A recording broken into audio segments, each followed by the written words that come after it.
guys, and welcome back to another episode of Lipstick and Lore. Roll the intro.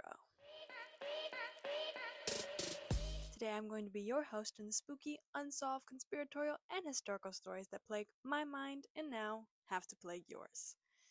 Today's case is that of the boy in the box, which is one I had never heard of until it was requested to me, and honestly, I don't know why I haven't heard of it before, but it was definitely an intense one.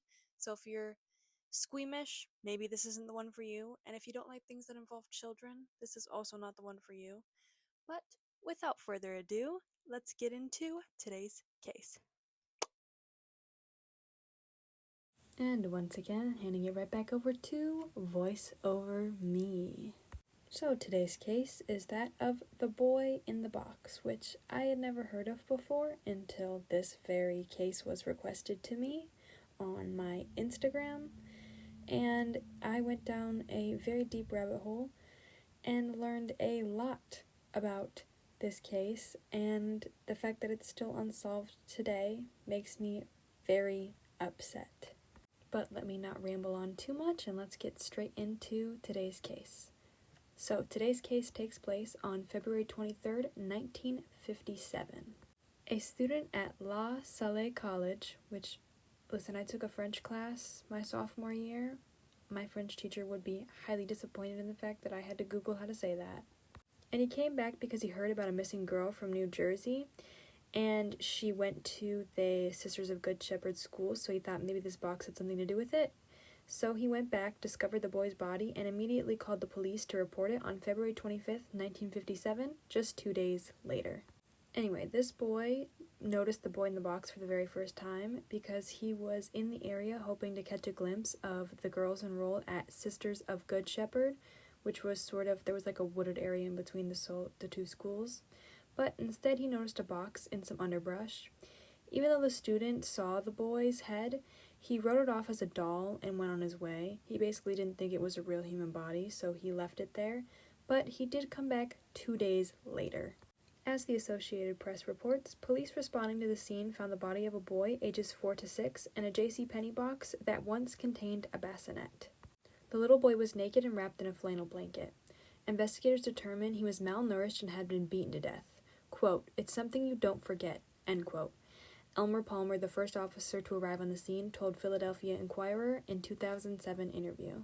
After the discovery, police raced to identify the poor boy in the box. Not a single newspaper reported a missing person matching the description of the boy. After the police released the description of the boy to the public, no one came forward to claim him. With seemingly no family, no name, and 0 leads, the boy was buried in a potter's field in northwest Philadelphia. His headstone simply read, "America's unknown child. Heavenly Father, bless this unknown boy." The case went cold almost immediately.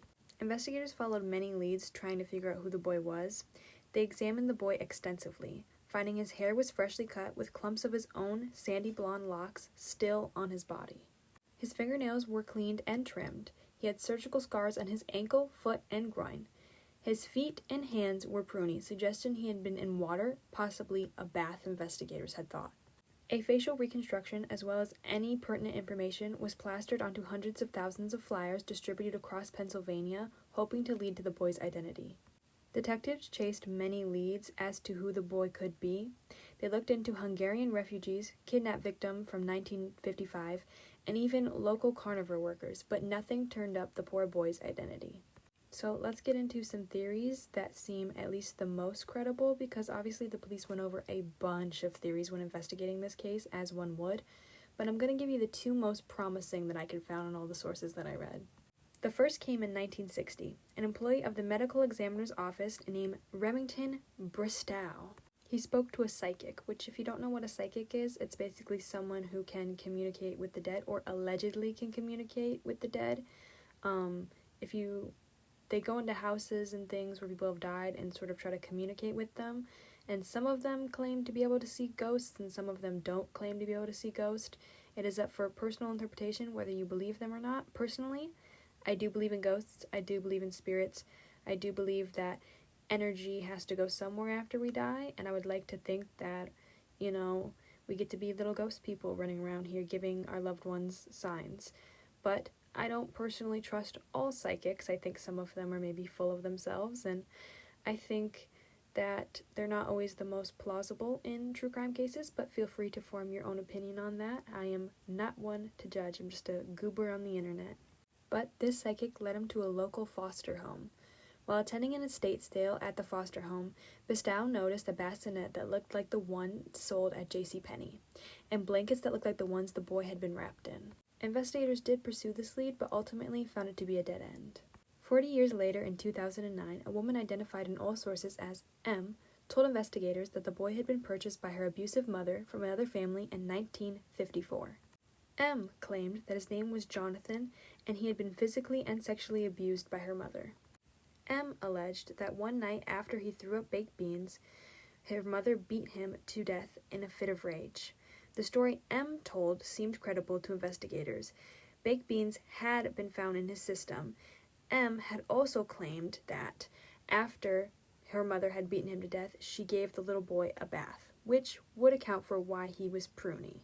But ultimately, police were unable to substantiate these claims, and M's story was another cold lead.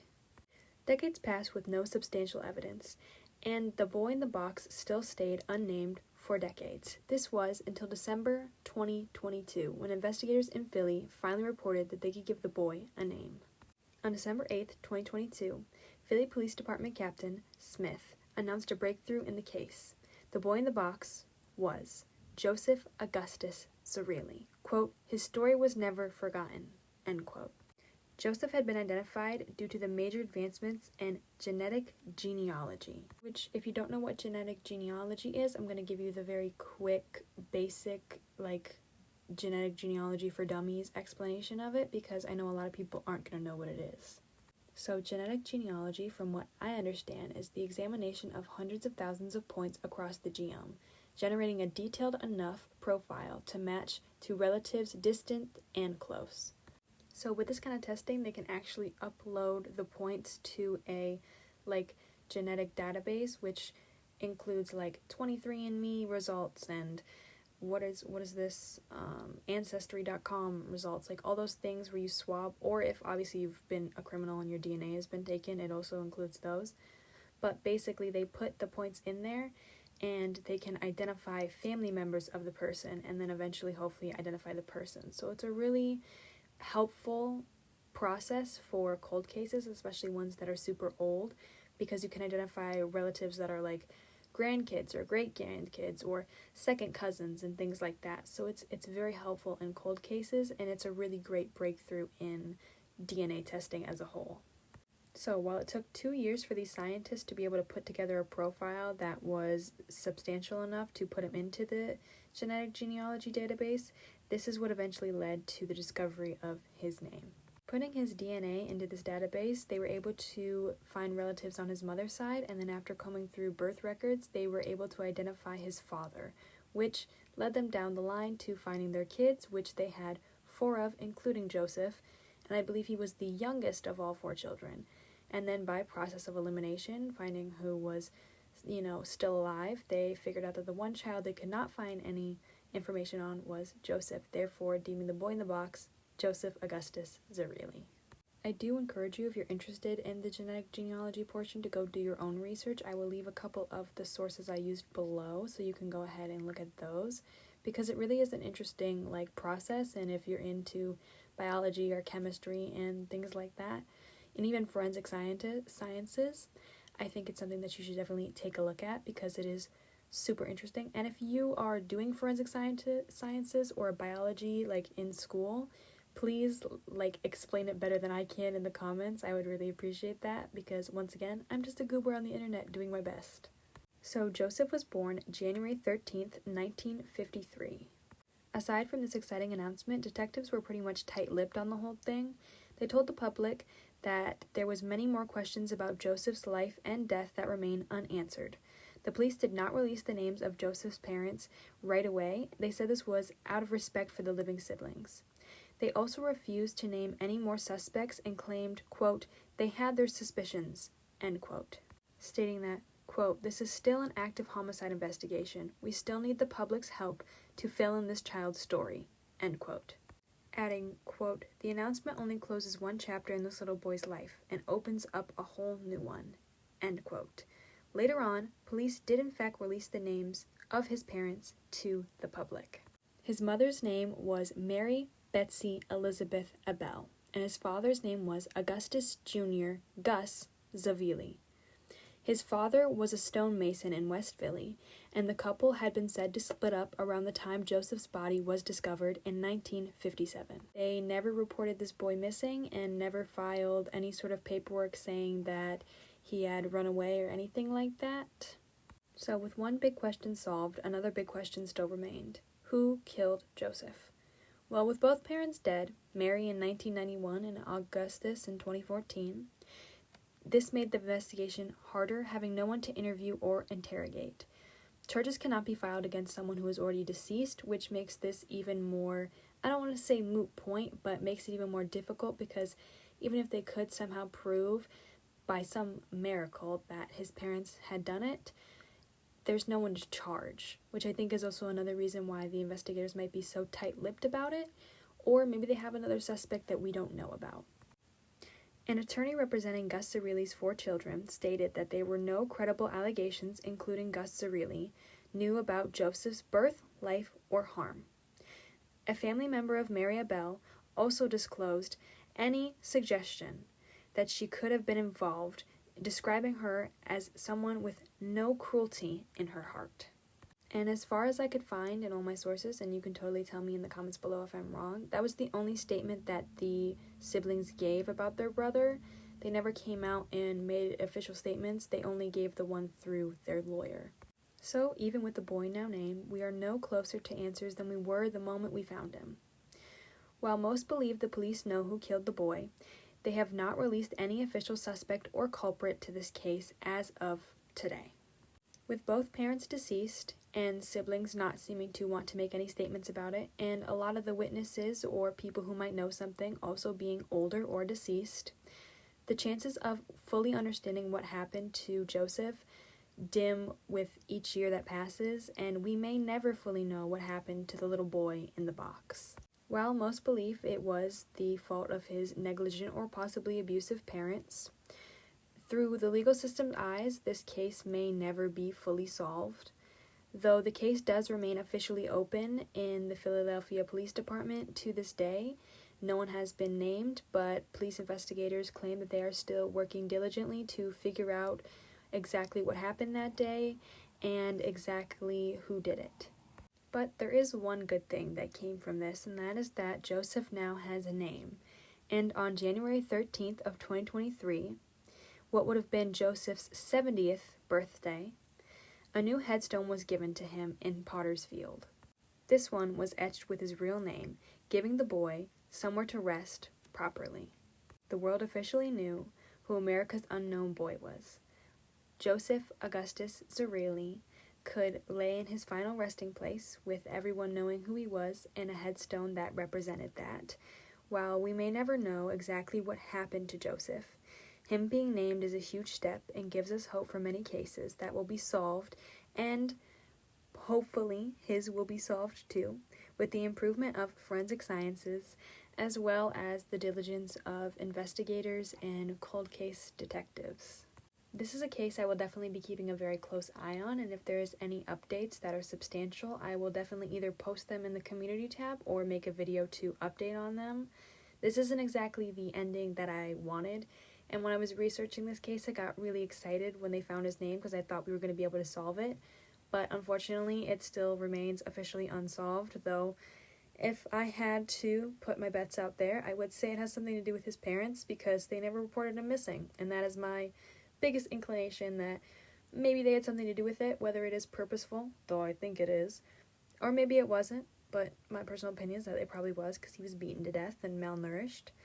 But also the way his hair was cut and his fingernails were cleaned, it almost sounds like somebody who was maybe trying to take care of him, and this was actually something that they did in, what was her name? Her name was Gertrude, and she had taken in 2 girls. Sylvia was the little girl's name who unfortunately died. And they ended up doing the same thing to her. They abused her until she unfortunately became deceased. and then they washed her up afterwards. So I have noticed this with child killers, is that a lot of people, if you have some sort of like parental or familial connection to them, oftentimes they will clean up the body, which I think is really weird. But either way, we don't have any official culprit, but I'd love to hear what you have to say in the comments down below. And I know today was a shorter case, but I still hope that I told it well, because I try to tell everything that I tell on this channel well, because the most important thing to me is being respectful to victims and victims' families, and I hope one day that this case is solved. Now, handing it back over to outro me. Bye-bye. And that is all I have for you in today's case. If I missed anything, please let me know in the comments down below. And if you have anything you want to add or discuss, also let me know in the comments down below. I started this channel to build community, so this would not be here without you guys. I am very, very, very, very thankful for you all. And once again, please go hug your dog, hug your cat, talk to a family member, go outside, touch some grass, do something that makes you happy, and be safe, be kind, and be yourself. And I'll see you in the next one. And don't forget to like and subscribe if you like makeup or true crime, because I do both. I do just makeup tutorials and true crime videos. I love you all. Bye-bye.